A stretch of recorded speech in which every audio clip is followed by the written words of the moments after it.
সামনে তুলে ধরেছি, যদি ইতিমধ্যে পৌরসভা আমাদেরকে ওয়ার্ক অর্ডার কপি না দেয় বা আমাদেরকে না দেয়, পত্রিকার মারফতে সবাইকে জনসাধারণকে জানিয়ে দেব। যদি না দেওয়া হয় তাহলে কিন্তু কংগ্রেস দল গণতান্ত্রিক পদ্ধতিতে একের পর এক আন্দোলন চালিয়ে যাবে। শিলচর গান্ধী মেলার টেন্ডার নিয়ে দুর্নীতি করেছে বিজেপি, ফের অভিযোগ জেলা কংগ্রেসের। গান্ধী মেলার টেন্ডার দুর্নীতি নিয়ে প্রতিবাদ করায় শিলচরের বিধায়ক কংগ্রেস দলকে নিয়ে যে মন্তব্য করেছেন তার তীব্র প্রতিবাদ জানালো কংগ্রেস দল। বুধবার এক সাংবাদিক সম্মেলনে জেলা কংগ্রেসের সভাপতি অভিজিৎ পাল অন্যান্যদের পাশে বসিয়ে বলেন, শাসক দল বিজেপির উচিত ছিল কংগ্রেসের আনা দুর্নীতির অভিযোগ তদন্ত করে দেখা। তা না করে বিজেপির বিধায়ক সহ অন্যান্য পাল্টা কংগ্রেসের দলকে আক্রমণ করেছেন। তিনি বিজেপির বিরুদ্ধে বিভিন্ন দুর্নীতির অভিযোগ আনেন। দেখে নেওয়া যাক তার বক্তব্য।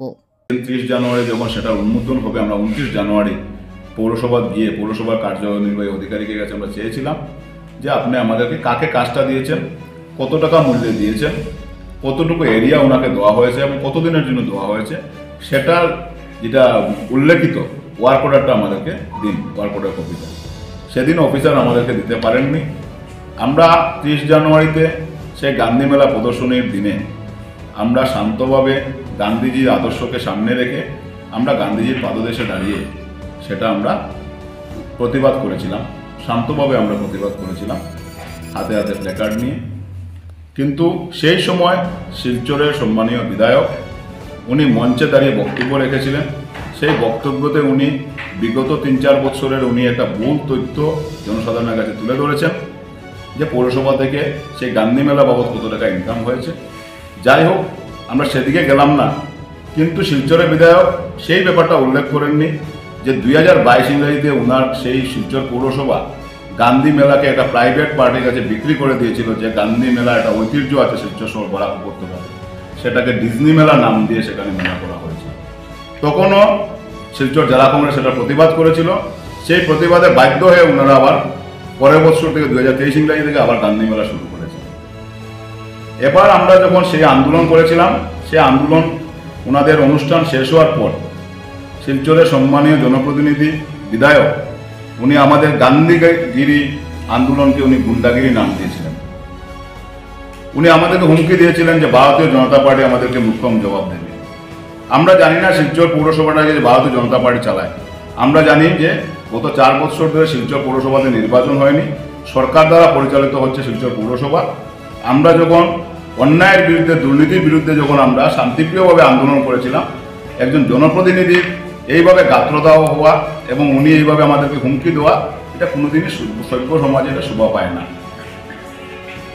ভারতীয় জনতা পার্টির সাথে আমাদের কোনো ধরনের আন্দোলন নেই। ভারতীয় জনতা পার্টির সাথে পৌরসভার কী যোগাযোগ সেটা আমরা জানি না। আমরা জানি সেই যে দাবিটুকে উনি সঠিক তদন্ত করে দেখা উচিত ছিল যে পৌরসভাতে সঠিক কি দুর্নীতি চলছে কি না। কিন্তু উনি আমাদেরকে উল্টা আপনাদের মাধ্যমে হুমকি দিয়েছেন যে গুন্ডাগিরি করলে ভারতীয় জনতা পার্টি বসে থাকবে না, মুখ্যম জবাব দেবে। কংগ্রেস দল এগুলো ভয় পায় না। কংগ্রেস দল স্বাধীনতা সংগ্রামীর দল। কংগ্রেস দল ব্রিটিশকেও ভয় করেনি। এইভাবে আমাদেরকে হুমকি দিয়ে লাভ হবে না। কিন্তু আমাদের যে দাবি, আমরা সেই দাবিতে অটল। আমাদের সেই অনুষ্ঠান শেষ হওয়ার পর শিলচর পৌরসভার কার্যনির্বাহী আধিকারিক আপনাদের সামনে উনি এসে আমাদের সাথে কথা বলেছিলেন। আমরা ওনাকে সেই দাবিটুকু বলেছিলাম যে আপনারা সঠিক ওয়ার্ক অর্ডারটা আমাদেরকে দেখান এবং জনসাধারণের সামনে তুলে ধরেন। আমাদের সেটাই দাবি ছিল। উনি আমাদের কথা দিয়েছিলেন যে 1 তারিখ উনি আমাদেরকে অফিস থেকে কপিটা পাঠিয়ে দেবেন। আমরা যখন 1 তারিখ এখানে আমরা জেলা কংগ্রেসের একজন পদাধিকারীকে পাঠিয়েছিলাম, উনি আমাদেরকে এইসব কাগজ তুলে দিয়েছেন। যে কাগজের মধ্যে আপনারা দেখবেন একটা কাগজ দিয়েছেন 18/12/2024 ইংরাজি, সেটা হচ্ছে অ্যাকসেপ্টেন্স লেটার, ওয়ার্ক অর্ডার না। সেটাতে উল্লেখ করা আছে যে আপনার 1 নম্বর পার্টিকে কাজ দেওয়া হয়েছে এবং উনি এসে 3 দিনের ভিতর এসে এগ্রিমেন্ট সিগনেচার করার জন্য 100 টাকা নন জুডিশিয়াল স্ট্যাম্পের মধ্যে আছে। তারপর 31/12/2024 ইংরাজিতে ওকে রিমাইন্ডার লেটার দেওয়া হয়েছে যে আপনি যদি 3 দিনের ভিতর এসে যদি এটা এগ্রিমেন্টটা সাইন না করেন তাহলে আপনাকে ক্যান্সেল করা হবে এবং আপনার সিকিউরিটি ডিপোজিট ফোরফিট করা হবে। তারপর এগ্রিমেন্ট সাইন করেছে পার্টি এসে 13 জানুয়ারি।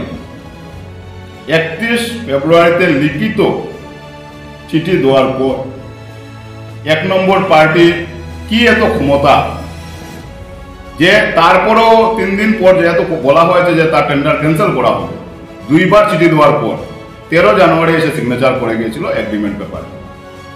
সেই এগ্রিমেন্টের মধ্যে পরিষ্কার কোনো কিছু স্পষ্ট নেই যে তাকে 26 টাকা রেট কি রেট দেওয়া হয়েছে, স্কোয়ার ফুট না স্কোয়ার মিটার না কি, এবং কতটুকু জমি ওকে দেওয়া হয়েছে এবং কতদিনের জন্য দেওয়া হয়েছে সেটাও উল্লেখ নেই।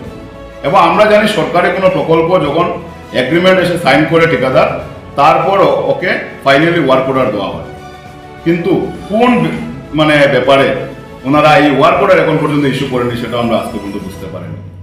মেলা শুরু হয়ে গেছে, 30 জানুয়ারি থেকে মেলা, গান্ধী মেলা শুরু হয়, অনুমোদন হয়ে গেছে মেলা। এখন পর্যন্ত ওনারা পার্টিকে ওয়ার্ক অর্ডার দেননি, বা সেই ওয়ার্ক অর্ডারটা ওনারা লুকিয়ে রেখেছেন। সেটার মধ্যেই পরিষ্কার বোঝা যায় যে এই মেলা এম্বুজমেন্ট এরিয়া যাকে দেওয়া হয়েছে সেটা নিয়ে একটা মেলার ভিতরে একটা সিন্ডিকেট চলছে। সেই সিন্ডিকেটটা যেমন এবার কংগ্রেস দল যখন এটাকে জনসাপেক্ষে তুলে ধরেছে, তখন ওনারা কিভাবে এটা ডাকবেন সেটা নিয়ে ওনারা লিপ্ত হয়ে পড়েছেন একটা সিন্ডিকেট গোষ্ঠী শিলচর পৌরসভা। এবং বিধায়ক এটাকে তদন্ত না করে বিধায়ক সেটাকে মদত দিচ্ছেন, বিধায়ক আমাদেরকে হুমকি দিচ্ছেন। আমরা গান্ধী মেলা, গান্ধী হচ্ছে বিশ্বের বুকে যাকে আমরা স্বচ্ছতার প্রতীক হিসেবে ধরে নিই, ভারতবর্ষের বর্তমান প্রধানমন্ত্রী যাকে স্বচ্ছতার প্রতীক হিসেবে এত অ্যাডভার্টাইজমেন্ট করে যাচ্ছেন গোটা পৃথিবীতে, সেই গান্ধীজির নাম নিয়ে শিলচর গান্ধী মেলার দুর্নীতি কংগ্রেস দল কোনোদিন বরদাস্ত করবে না। আমরা আজকে আপনাদের সামনে তুলে ধরেছি, যদি ইতিমধ্যে পৌরসভা আমাদেরকে ওয়ার্ক অর্ডার কপি না দেয় বা আমাদেরকে না দেয়, পত্রিকার মারফতে সবাইকে জনসাধারণকে জানিয়ে দেবো, যদি না দেওয়া হয় তাহলে কিন্তু কংগ্রেস দল গণতান্ত্রিক পদ্ধতিতে একের পর এক আন্দোলন চালিয়ে যাবে।